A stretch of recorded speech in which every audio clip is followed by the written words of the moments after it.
Nos vino un poquito de frito, gloria a Dios, ¿verdad? Nos ahorramos en el aire acondicionado, en la casa, no lo prendan ni el calentador. Pero gracias a Dios por este tiempo que nos ha dado. Sé que hay mucho ahorita resfrío y enfermedades y no sabemos qué tenemos, si tenemos esto o el otro. Todos tienen opinión, pero lo que sí sabemos es de que Dios está con nosotros porque esta Navidad vemos que el nombre Manuel, Dios con nosotros.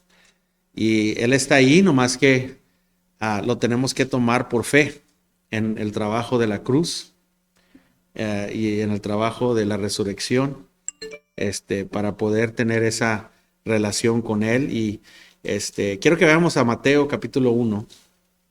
Dice, de una genealogía desordenada viene un perfecto y justo Salvador. Ese es el tesis el sermón, ¿verdad? De lo que ha preparado el Señor para ustedes esta mañana. Y digo esto porque sermón es puesto de muchas notas durante el año, especialmente comenzando en enero y en febrero, marzo, abril de ese año.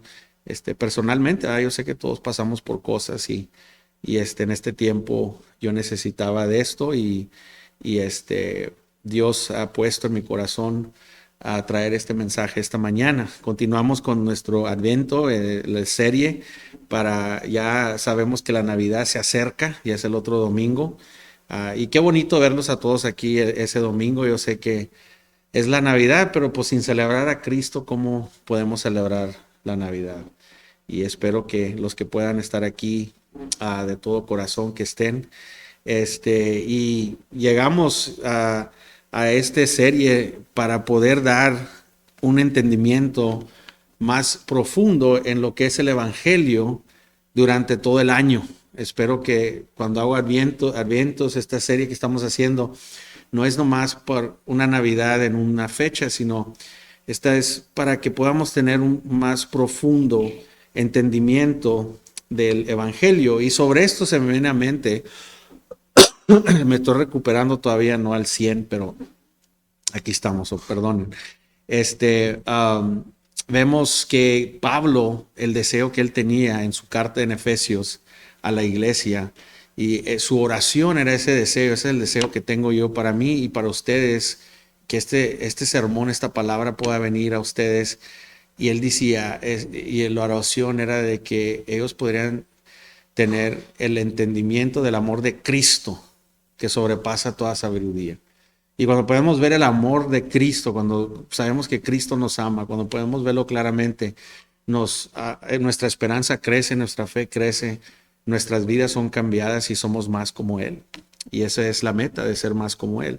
Espero que este mensaje pueda hacernos ver que la meta es de que Cristo nos ama y quiere que seamos más como Él, ¿verdad?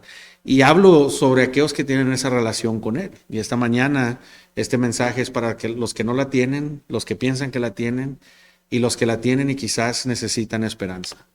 Eso es lo que tenemos en la iglesia, eso es lo que dice Cristo, que el cielo, el reino de los cielos es así, y hay cizañas y hay diferentes cosas en el reino de los cielos, ¿verdad? Pero esta mañana Dios en su gracia les habla a todos, nos habla a todos, en cualquier posición en la que estemos. Y vamos a ver a los principios, ¿verdad? Al Génesis de nuestro Señor Jesucristo. Vamos a ver eso aquí en Mateo capítulo 1, vemos eso. Viendo al Génesis de nuestro Señor Jesucristo, nos va a poder abrir los ojos más a su gloria y a su gracia sobre el Evangelio de gracia en el que tenemos. Y cuando estamos hablando aquí del Génesis, ¿verdad? O el nacimiento, ¿verdad? De Cristo.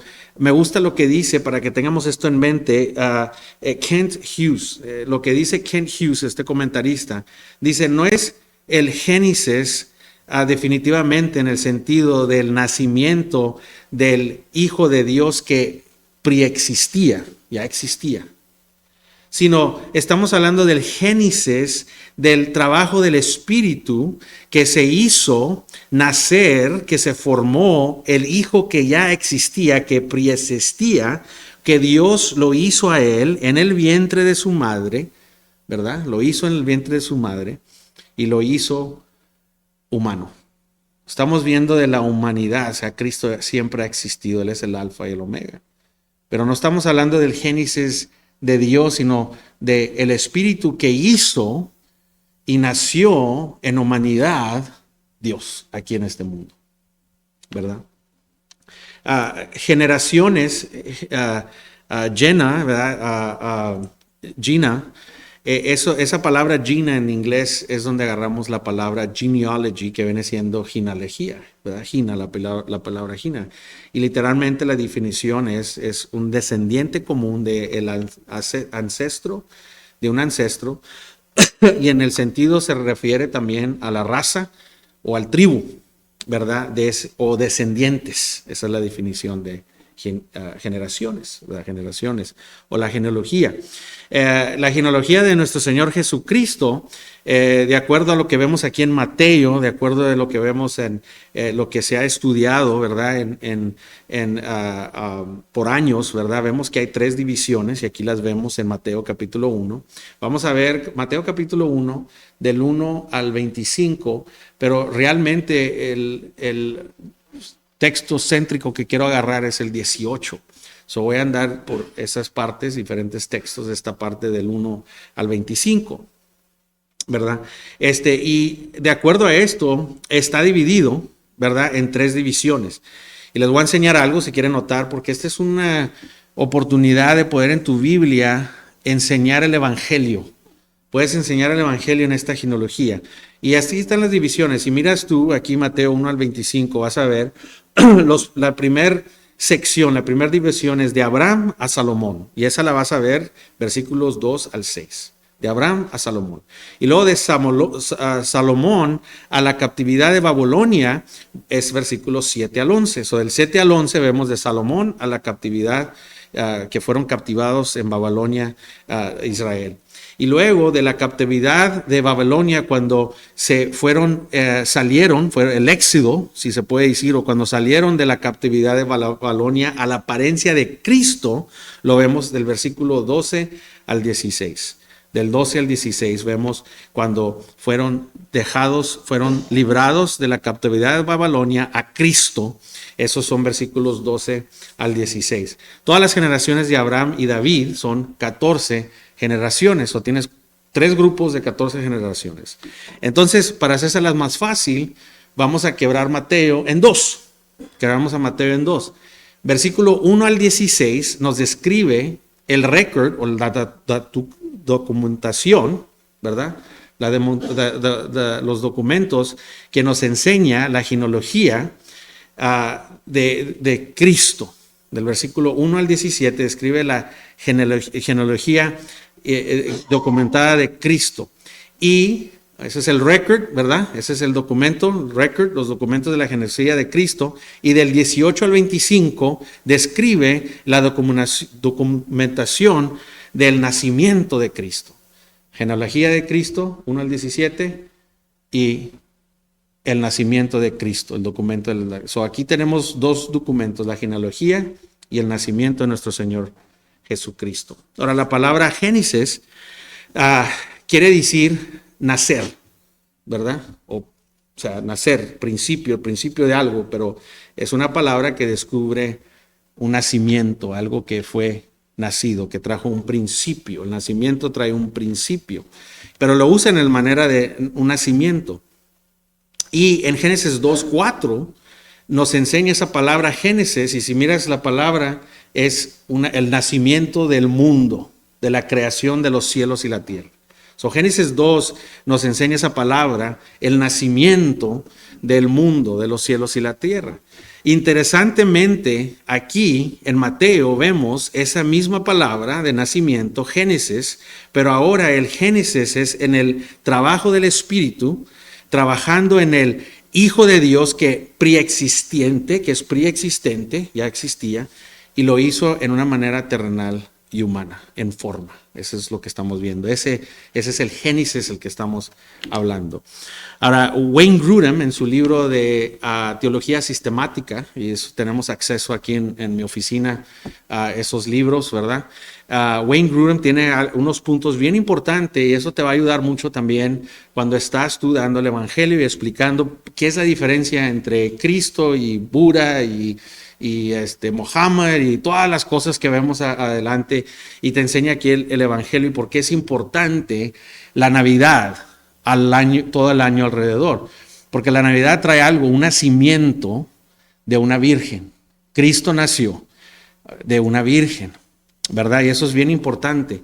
Entonces, Wayne Grudem nos describe eso es parte de la doctrina de nosotros. O si te vas al website de nosotros, parte de nuestras doctrinas y es parte de las sanas doctrinas, es de que sabemos que Cristo nació de una virgen, ¿verdad? Entonces nos enseña tres importancias doctrinales del nacimiento, y pueden ir de ese libro a la página 456 y te da más descripción, pero el primer punto que dice enseña que la salvación, el nacimiento de una virgen, de Cristo, enseña que la salvación últimamente tiene que venir del Señor. Eso es algo que no se puede hacer. Nadie puede hacer nacer a alguien de una virgen si no es Dios, el Espíritu de Dios. La primera cosa que dice Wayne Grudem en esto y nos enseña esta doctrina importantísima es que enseña que la salvación últimamente viene del Señor, ¿verdad? La segunda cosa que nos enseña es que el nacimiento de virgen, ¿verdad? Es posible para unir la deidad completa, que viene siendo Dios todo 100% hombre, y su humanidad completa, que Dios es 100% hombre. Tienes aquí la deidad de Dios, que Dios es 100% en esta tierra, fue Cristo 100% Dios y fue 100% hombre en una persona. Por eso es importante el nacimiento de la Virgen. Dios 100% humano, 100% deidad en una persona. Y la tercera y bien importante para lo que estamos hablando ahora, que necesito que lo tengan en su mente, es que el nacimiento de la Virgen, de una Virgen, de Cristo Jesús, que Él nació de una Virgen, hace posible la humanidad verdadera de Cristo sin la herencia del pecado. ¿Ok? La humanidad de Cristo, el nacimiento virgen de Cristo, hace posible que Cristo sea verdaderamente humano sin heredar el pecado. ¿Amén? ¿Sí entendemos esa doctrina? Es bien importante por lo que voy a decir ahorita, ¿verdad? Ahí hay una explicación en la teología sistemática que es bien importante, ¿verdad? Que aprendamos la teología sistemática. Tratamos de predicarlo de esa forma, pero sí hay mucho que estudiar. Me gusta mucho como el comentarista, que es bien conocido, Matthew Henry. Matthew Henry nos enseña tres cosas: en la naturaleza, en la ley y en el evangelio. Y eso es algo súper importante, que me encanta lo que dice Matthew Henry. ¿Cómo vemos a Dios? Dice, en la luz de la naturaleza, vemos a Dios arriba, en el cielo. Naturaleza nos dice que hay algo arriba, ¿verdad? En el cielo. Y luego dice, ¿verdad? Y luego dice, en la luz de la ley, vemos que tenemos un Dios que está en contra de nosotros. Ese es el problema. La ley enseña que somos desobedientes, somos rebeldes, hemos pecado contra Dios. Dios es nuestro enemigo, está en contra de nosotros. En la naturaleza Dios está arriba, sabemos. En la ley Dios está en contra de nosotros. Pero en la luz del evangelio, dice Matthew Henry, lo vemos como Emmanuel, Dios con nosotros. Wow. En la luz del evangelio lo vemos como Emmanuel, Dios con nosotros. Padre celestial, te damos gracias, Señor, por tu amor, por tu gracia, Señor, por tu palabra. Pero, Señor, siempre dependemos de ti, y en esta mañana dependemos del Espíritu Santo, que nos enseñe, Señor, que nos dé sabiduría, que nos dé entendimiento, Señor, un entendimiento que transforma, un entendimiento que te honra. Señor, ayúdame a predicar esto, Señor, que seas tú, Señor, pero también Dame la salud, Señor, de poder continuar Señor, predicación para tu honra y para tu gloria. En Cristo Jesús. Amén. Mateo 1 son los orígenes, si se puede decir, de nuestro Señor Jesucristo. Pero vemos un desorden en la genealogía. Un desorden. Nosotros, si vemos nuestras vidas, okay, ahorita, ve tu vida ahorita. Checa tu matrimonio, checa tus hijos, checa tus finanzas, checa tu vida, checa tus amigos, checa el mundo, métete al internet, métete a las noticias, métete a todo. Hay un desorden, hermanos. Hay un desorden. Estamos involucrados en un desorden. Por eso está difícil la cosa. Aunque tú andes ordenado, estás en un desorden. Aunque a lo mejor tú andes más o menos bien, estás alrededor de un desorden, ¿verdad? Vemos aquí la genealogía, ¿verdad? El origen, y vemos la genealogía de nuestro Señor Jesucristo, y ¿qué crees? Es un desorden.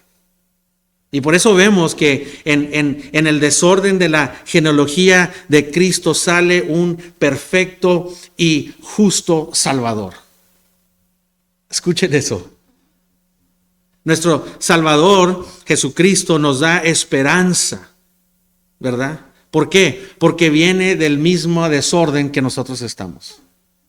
Él vino del mismo desorden que nosotros estamos. En su humanidad Él vino, sintió, fue tentado, lloró, se sintió triste, sintió dolor. Dios estaba con nosotros y está con nosotros si has tenido una relación con Él y has puesto tu fe en Cristo Jesús. Salió Él de un desorden. Y podemos ver en veces, hermanos, que tenemos un Dios que nos da esperanza porque Él viene de ese mismo desorden en el que estamos ahorita. Estamos en un desorden y Él viene de ese mismo desorden. Estos primeros 6 versículos, si los vemos, Mateo capítulo 1, los primeros 6 versículos, nos enseñan la primicia de este desorden, esta genealogía.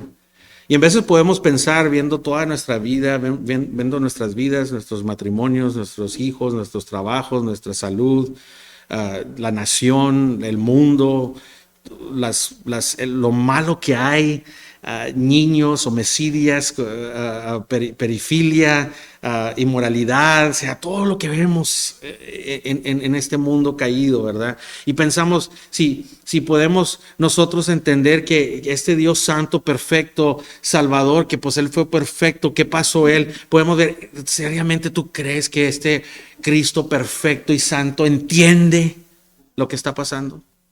¿Entiende este desorden en el que yo estoy ahorita viviendo? Pues la respuesta es que Él viene de ese mismo desorden también. Sí, entiende. Y los detalles son bien importantes, especialmente para nuestra esperanza y nuestra fe. Me voy a ir 4,000 años hacia atrás, hacia la genealogía, para considerar unos de los detalles que vamos a ver brevemente, les prometo. Pero quiero que vean el propósito de la promesa. Okay. En esta genealogía, la promesa, el propósito y la línea de la familia de nuestro Señor Jesucristo. Y para poder traerles el propósito y la promesa, tengo que meterme en la genealogía de nuestro Señor Jesucristo.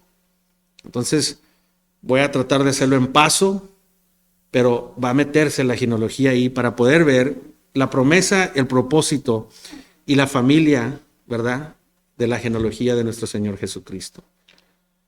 Tenemos aquí en el principio la promesa. Y aquí la vemos, dice el libro de la genealogía ¿de quién? De Jesucristo. De Jesucristo. En los primeros versículos vemos que esta es la genealogía de Jesucristo. Ahora, en su nombre vemos la promesa Cristo. Cristo es su título. Jesús es su nombre. Cristo es el título. En Cristo vemos que Él es el ungido, aquel ungido. Dice aquí la palabra que dice hijo de David, hijo de Abraham. Él es el hijo de David, el hijo de Abraham. Él era el hijo de David, el que tuvo esas promesas especiales, aquel que traerá a una gente privilegiada. David es donde viene esa línea en el que vendrá aquel ungido que eventualmente la promesa de Dios se manifestará y el ungido, el Mesías, tendrá un reino eterno, un reino universal, hermanos. Pero también es el hijo de Abraham. Es lo que dice aquí.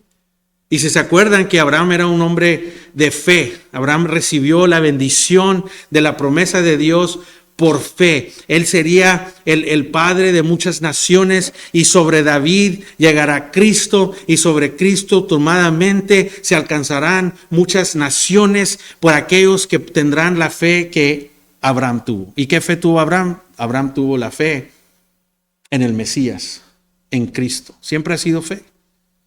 No nada de lo que Abraham hizo, sino de la fe y en donde puso su fe. Y su fe fue puesta en el Mesías, en la promesa de Dios.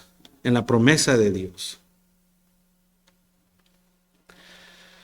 ¿Qué vendrá y qué iba a venir? Pues iba a ser una gente privilegiada sobre la promesa que Dios iba a proveer. Esa promesa era el Mesías, Cristo Jesús. Ahorita aquí a ninguno de nosotros estamos calificados en nosotros mismos para tomar la cena del Señor. Ninguno de nosotros. Venir a la cena del Señor es un privilegio que solo lo podemos tener en Cristo Jesús. No hay nada que nosotros podamos hacer. Pero sino en la fe en Cristo que nos trae a Él y que podemos venir y ser beneficiantes, bendecidos, privilegiados de esa promesa que Dios provió, la promesa que Dios provió. Ahí tenemos esta promesa. ¿Qué era el propósito de la promesa? Ahorita vemos. Pero lo que quiero que vean aquí en este texto es de que el primer versículo dice la genealogía del Señor Jesucristo, hijo de David, hijo de Abraham, y se acabó. Y luego nos dice que Abraham engendró a Isaac, ¿verdad? Y vemos eso, pero no dice nada, no da Mateo una explicación de quién eran estos hombres y qué hicieron estos hombres y qué era, porque últimamente vemos bien poco aquí en el libro de Mateo de lo que hizo David y Abraham en este texto, y últimamente es porque se trata de lo que Dios hizo, no de lo que ellos hicieron. Se trata de la fe que ellos pusieron, que David y Abraham puso, como yo y tú, en Cristo Jesús, en el Mesías. No nomás porque vemos a Abraham o a Job o a David o a estos nombres de la Biblia, podemos ver, pues son calificados porque son ellos, a un Pablo, a otro. No, todos ellos lo que tuvieron es fe en el Mesías. Esa es la calificación. Se trata de no la bendición, sino del bendecidor. El bendecidor. Nada en ellos o lo que ellos pudieron hacer es suficiente para estar en la promesa y privilegiados en las promesas de Dios. Nada que nosotros hagamos es suficiente, más que fe en Cristo. Eso es lo que nos califica, fe en Cristo y en el trabajo de la cruz, y fe en Cristo y solo en Cristo, no en nuestras obras, no en lo que nosotros hagamos, sino nos califica para los privilegios y las promesas de Dios, fe en Cristo, en el Mesías. Nomás miren una de las evangelismos más simples que vemos en la Biblia y nos enseña el Maestro, nuestro Señor Jesucristo. Él no estuvo ahí, ¿sabes qué? Híjole, no pude darle el evangelio porque ando muy ocupado, no pude darle el evangelio porque estoy enfermo, no pude darle el evangelio porque tuve que hacer esto, tuve que hacer lo otro. Cristo estaba colgado en la cruz, molido, y tuvo tiempo para evangelizar. Y vemos aquí su gracia y su misericordia cuando el ladrón estaba ahí a su lado. Y vemos ese evangelismo, ese ladrón en la cruz no entendió a Abraham y a David exactamente, no entendió lo que estos hombres hicieron. Lo que entendió es que él era un pecador, era culpable y vio que Cristo era justo y vio su pecado y vio la justicia de Cristo. Eso es lo que le calificó. Eso es lo que le calificó. Dijo, este día estarás conmigo en el paraíso. Wow. El ladrón que estaba ahí en la cruz al lado de Cristo no trajo nada a la mesa. Abraham, David, no trajeron nada a la mesa. Dios, sobre su genealogía apunta al trabajo que Dios hizo. Y nos enseña que no traemos nosotros nada a la mesa, que todo esto es posible por Él y solo por Él. Nosotros somos testigos. Nosotros como creyentes damos testimonio que cualquier promesa que Dios tiene, cualquier privilegio que tengamos en Cristo es por fe. Y no nuestra fe, pero la fe en Él, no en nosotros. No lo que yo y tú hagamos, no lo que yo y tú nos califiquemos. Yo pienso, para mí, muchas de las notas que tengo aquí o de lo que estoy hablando me han pasado porque es necesario que yo sufra. O sea, tengo que sufrir como pastor, tengo que sufrir como siervo de Dios. Porque el rebaño sufre, hermanos. Hay sufrimiento, hay heridas. Y el gran pastor viene a sanarnos. Viene a darnos consuelo. Y Cristo vino y entendió lo que era la tristeza, entendió lo que era el dolor. Tenemos un sumo sacerdote que entiende todas cosas, pasó todas cosas. Y nosotros, como pastor, tengo que sufrir. Pero con victoria, hermanos. No soy Cristo, Él sufrió y no pecó. Yo sufro y puedo pecar, pero con victoria, hermanos. Yo no puedo sufrir en estas cosas derrotado, porque ¿qué esperanza te voy a dar? ¿Qué tipo de pastores vamos a tener si acaso no le damos el ejemplo de que hay que sufrir en victoria, hermanos? Duele, pero en lugar de separarte de Él, te une a Él. Dios con nosotros. Dios entre nosotros. Dios entre nosotros. Y cuando estamos en el peor desorden, hermanos, debemos de saber algo, que en el peor desorden no te pongas a pensar, tengo que ordenarme para calificar otra vez, para estar bien con el Señor. No, en el peor desorden debemos de ver que nada te califica para el reino de los cielos. Nada. Y esa es la historia maravillosa de la Navidad, del regalo de gracia que nos ha dado. Puedes estar en el peor desorden y no te preocupes, nada que hagas te va a calificar al cielo. Nada te calificó al cielo. Lo que te calificó fue Cristo Jesús y el trabajo de la cruz.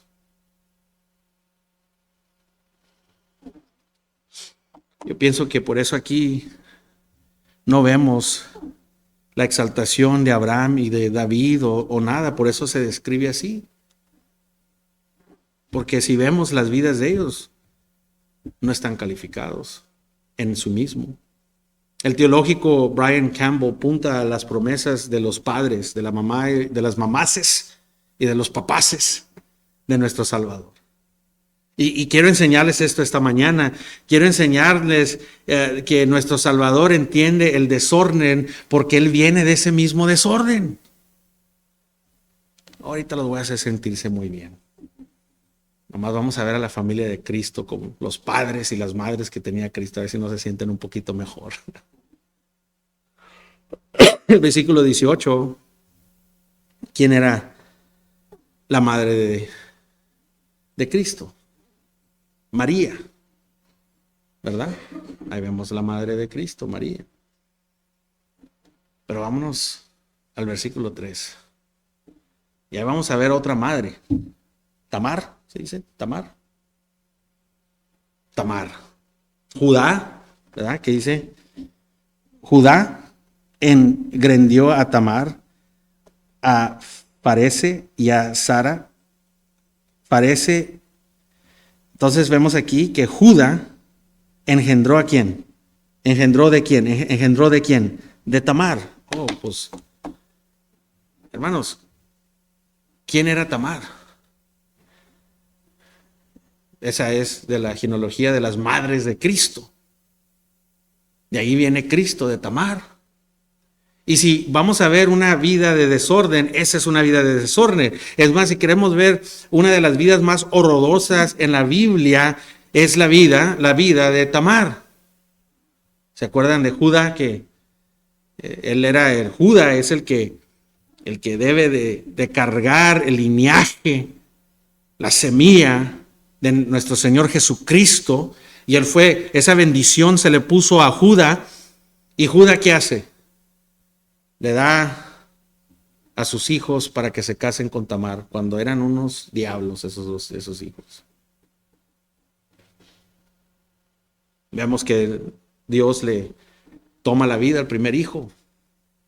Y Judá le da a Tamar el segundo hijo, al hermano, porque así era, o sea, se moría tu esposo y ahora estabas con el hermano.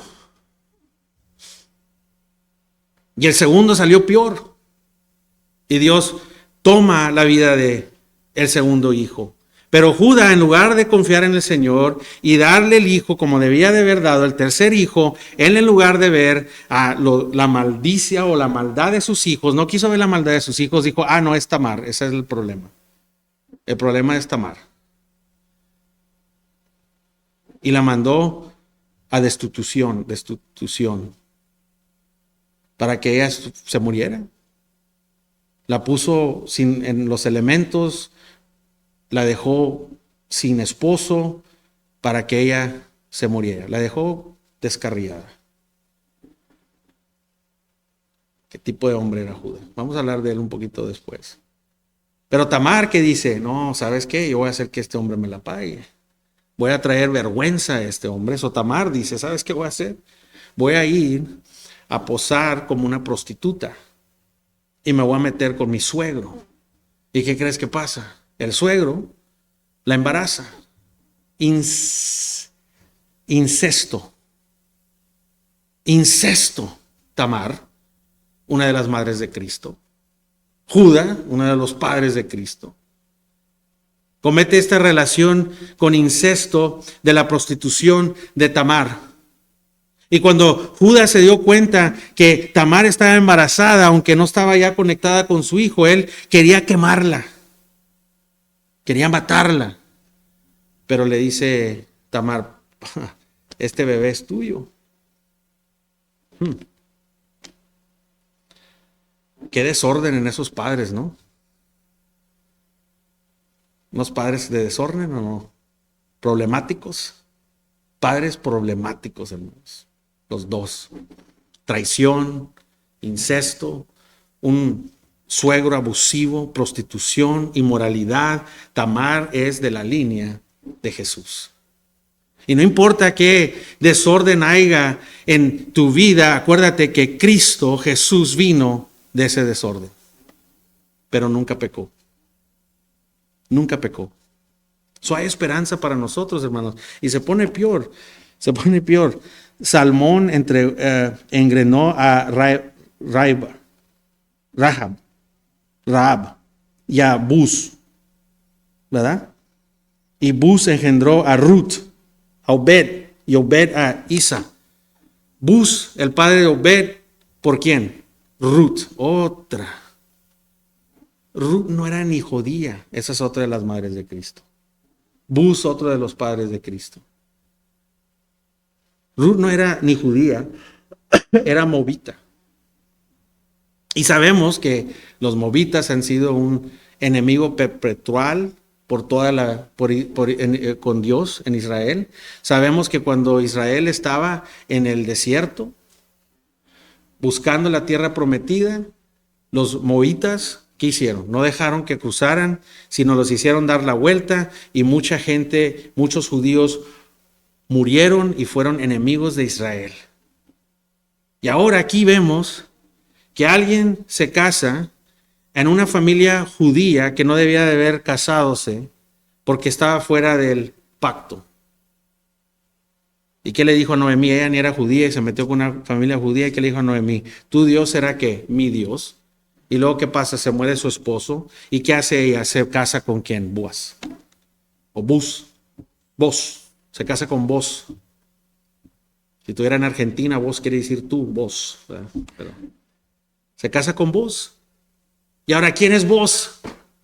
Si la madre no está en desorden y no es problemática, ahora imagínate vos.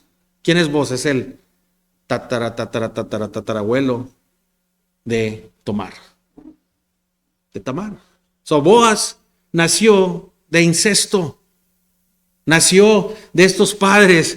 Y aquí este es un producto, este hombre es un producto de una relación de incesto. Y este producto hace una relación donde una persona que nace en incesto, una relación de incesto, no puede él estar en el templo, no puede él ser considerado como gente de pacto hasta 10 generaciones. Entonces tienes que esperar 10 generaciones para que puedas volver a entrarle cuando naces de una familia así. Pero curiosamente, él estaba en la 10ª generación, ¿verdad?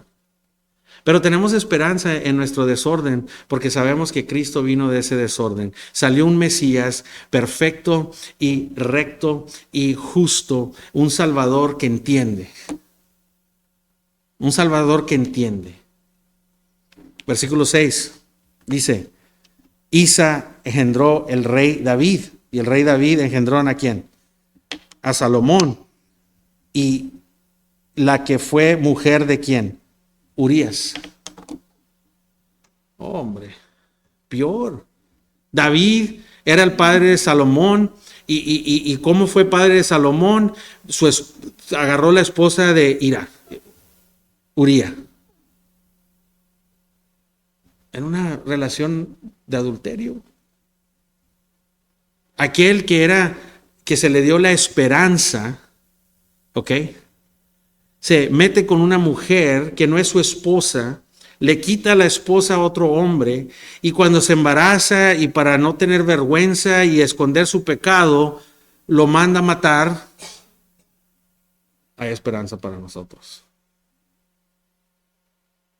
Esa es la esperanza navideña, que un Salvador ha nacido que nos puede sacar de este desorden. Un Salvador ha nacido que nos puede sacar del desorden en el que andamos nosotros. ¿Por qué? Porque Él salió de este desorden y aún nunca pecó. No estamos celebrando ahorita a un hombre bueno y justo, estamos celebrando a un hombre totalmente Dios, totalmente humano, que nació de la humanidad, tuvo su linaje de la humanidad, pero no heredó el pecado. Nació de una virgen. Esa es la esperanza de la Navidad que debemos de entender alrededor del año, hermanos. Cuando nuestras familias se están deshaciendo, hay un desorden en la familia. Cuando hay un desorden en nuestros matrimonios. Cuando hay desorden porque estamos avergonzados, porque o estamos deprimidos, o estamos pasando una situación que ni queremos ni ver a la gente en la iglesia. Tenemos que acordarnos que no hay un desorden suficiente malo que te pueda quitar del amor de Cristo. No hay ningún desorden tan horrible que sea suficiente horrible que te pueda quitar del amor de Cristo. Vino de este desorden y Él te puede sacar de este desorden. No importa qué desorden te halles en esta mañana, Él te puede sacar de ese desorden. No importa qué pecado te traiga ahorita, qué pecado hay en tu corazón que te está agarrando. Él te puede sacar de ese desorden. No hay pecado que sea más grande que la gracia de Dios. No hay una vergüenza, no hay una depresión, no hay un sentimiento que te pueda quitar del amor de Cristo. Nada. ¿Por qué? Porque somos hechos y venimos a Él en fe, no en nosotros, sino en Cristo. No depende de la fe de nosotros, no depende de la calificación de nosotros, sino depende de la calificación y la fe en Cristo Jesús. Digo, esos padres y esas madres en la genealogía de Cristo está grueso. De ahí vino nuestro Señor Jesucristo, pero no se halló ningún pecado en Él. Y acuérdate de Judas, vamos para atrás a Judas. ¿No se acuerdan de Judas? Ya después de que vimos lo que hizo con Tamara, no se les olvide que ese es el mismo hombre que vendió a su hermano José. Es el mismo hombre que hizo todo el plan para vender a José en esclavitud y creó malos hijos, se duerme con su nuera, no está calificado. No está calificado para el linaje de Jesús. No está calificado para el linaje de Jesús, pero aún viene del linaje de Jesús. Nos podemos ir para atrás a Abraham, hermanos. Abraham es un hombre de gran fe, lo vemos en Hebreos. Fue a la tierra que no conocía y obedeció el llamado de Dios. Pero en el camino, ¿qué hizo? Dio a su esposa 2 veces a 2 diferentes hombres. ¿Qué hizo? Porque fue impaciente y no quiso esperar en la promesa de Dios. Se metió con la sierva de su esposa. Y cuando se metió con la sierva de su esposa, nace un hijo, pero la esposa ya no le gustó y viene y dice, no me gusta eso. ¿Qué hace Abraham? Va y agarra a su hijo y a la sierva y a la sierva de su esposa y los echa en el desierto para que se mueran. Ese es homicidio, hermanos. Imagínate un niño y a la esposa y los lleva al desierto para que se mueran. Ese es Abraham. Dios fue el que la salvó. Pero Abraham la tiró a su hijo y a la sierva de su esposa. No está calificado para el linaje de Dios, Abraham. David, adulterio, homicidio, padre de malos hijos, no está calificado.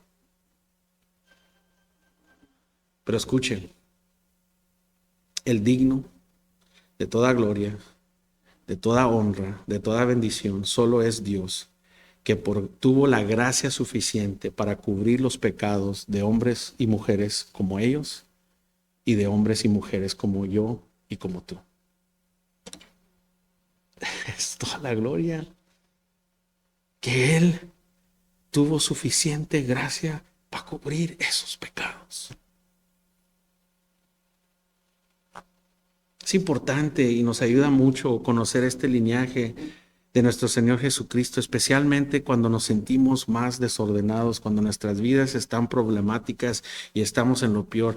Esto es para hacernos acercar más a Dios. No vas a resolver nada por no meterte en la Biblia, por no orar, por no venir a la iglesia. Lo vas a hacer peor. Dios hizo esto para que lo entiendas y te acerques más a Él. Y que puedas entender que no importa si tu familia anda en desorden, no importa si eres expuesto y avergonzado, cuando todo está así en un desorden y estamos viviendo y muy apenas en veces nos podemos levantar de la cama, nos podemos levantar del sueño, Cristo puede confrontar todas las cosas y todo tu desorden y te da esperanza. Dios nos enseña eso con el linaje que lo cargó a nuestro Señor Jesucristo. Nomás mira el linaje. Versículo 18 continúa y nos enseña otra vez, ¿verdad? Nos enseña.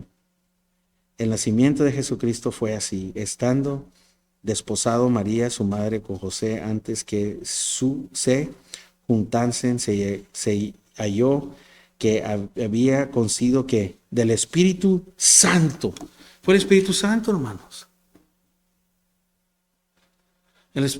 El nacimiento de nuestro Señor Jesucristo fue hecho de esa manera. Y el nombre Jesucristo, su nombre Jesús, ya vimos su título Cristo, el ungido, el Mesías, pero ahora vemos a Jesús, que es un nombre común. Mucha gente tenía ese nombre en ese tiempo. Es Yeshua, Josué. ¿Qué quiere decir? Aquel que nos dará ¿qué? El que nos liberación.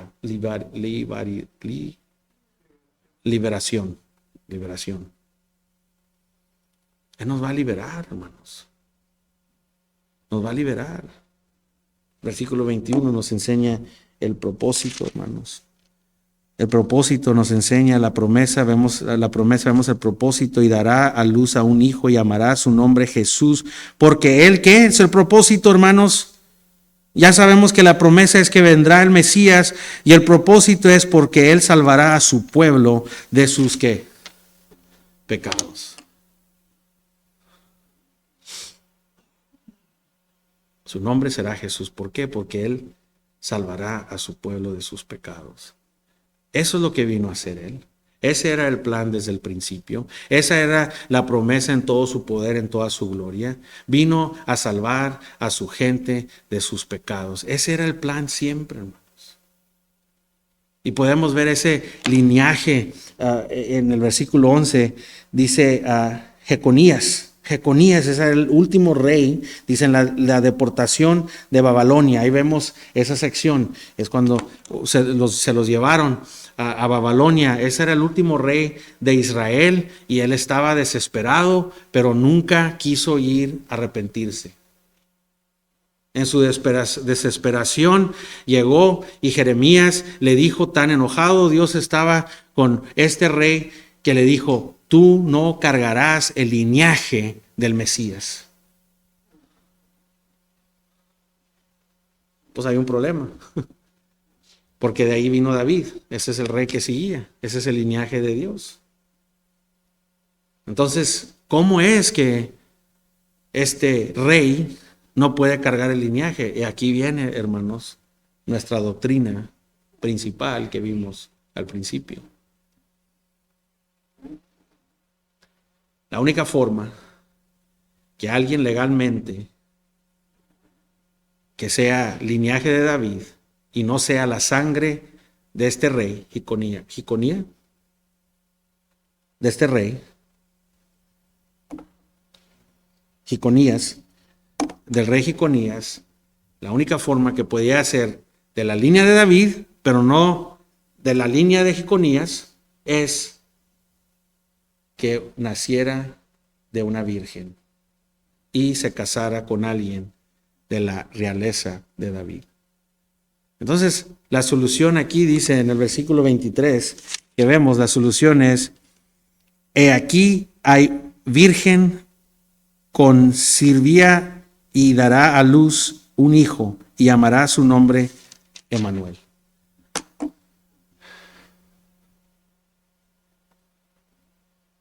Esa es la importancia de cuando vamos al Evangelio, hermano. No más es, no, Cristo vino a morir por tus pecados, cree en Cristo. ¿Qué Cristo? ¿Quién es este Cristo? ¿Quién es Buda? ¿Quién es Mohammed? ¿Quién son todas estas gentes?